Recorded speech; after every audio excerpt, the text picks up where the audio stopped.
জেনে রাখুন গণতন্ত্র নেই। আর এইটা বাঁচানোর জন্যেই পশ্চিমবঙ্গের মেহনতি মানুষ, কৃষক, শ্রমিক, ছাত্র, যুব, মহিলারা এক পায়ে এক বজ্ঞা লড়াইটা করছে, যে লড়াইটা বহুদিন শুরু হয়েছে, যে লড়াইটা বহুদিন যাবে।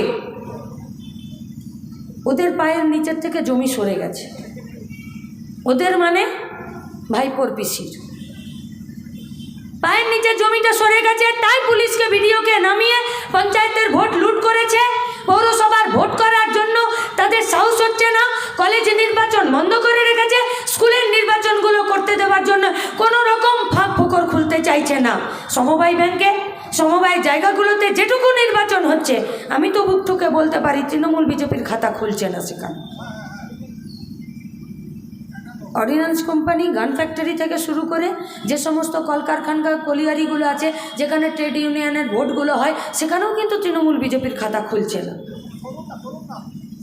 আর শুধু এই ভয়েই ওরা পঞ্চায়েতের ভোটটা লুট করেছে। গোটা পশ্চিমবঙ্গের মানুষ আজকে তৃণমূলের বিপক্ষে দাঁড়িয়েছে বলেই আমরা রাজিবুলের লাশকে জানাজা দিয়েছি। পশ্চিমবঙ্গের গোটা রাজ্যের মানুষ এক বজ্ঞা হয়ে এক পায়ে দাঁড়িয়ে জান কবুল লড়ছে বলে মনসুরের সমাধিতে গিয়ে আমরা ফুল চাপিয়ে এসেছি।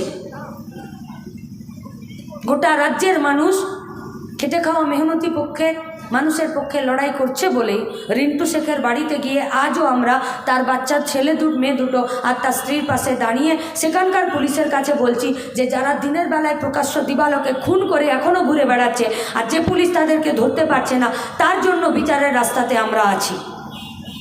প্রতিদিন এদের বিরুদ্ধে ঘৃণাটা তীব্র হচ্ছে, প্রতিদিন এই ঘৃণা প্রতিদিন তীব্র হবে আরও। আর আপনাদেরকে আমরা কথা দিচ্ছি, 24-এ তো সুকৃতি ঘোষাল জিতবে, 26-এ সরকারটাকে চিরতরে বিদায় জানাবে পশ্চিমবঙ্গের বাম ছাত্র যুবরা, আর তার সাথে গোটা রাজ্যের মেহনতি খেটে খাওয়া আর সাধারণ মানুষেরা, আর তার দিকেই চলে যাচ্ছে। কি ভালো আছে বলতে পারেন? সরকারি কর্মচারীরা ডিএ চাইছেন, মাফ করবেন, দুটো প্রজাতি আছে, ওরা ডিএ চাইছে না।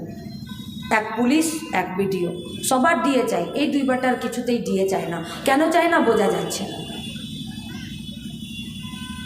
কেন চায় না কিছুতেই বোঝা যাচ্ছে না। কোথাতে ইনকাম, কি করে পারছেন বেঁচে থাকতে? যে অসৎ পথে বেঁচে থাকতে পারছেন, সেই অসৎ পথে বেঁচে থাকার পর নিজের বাচ্চার ছেলে মেয়ের সামনে, পরিবারের সামনে মুখ তুলে দাঁড়াতে পারবেন তো? আর যদি নির্লজ্জের চরম সীমাটা অতিক্রম করে গেছেন, তাহলে ওয়েট 2026 পর্যন্ত। তারপরে আপনাদেরকে আমরা কথা দিচ্ছি, সর্বমঙ্গলার এই যে মাঠে আজকে সমাবেশ হচ্ছে, তেমাথার মোড়ে 2026-এর পর যদি রিটায়ার্ড করে গেলেন, তাহলে তাও আপনার ফাইল দেখা হবে, আর যদি রিটায়ার না করে গেলেন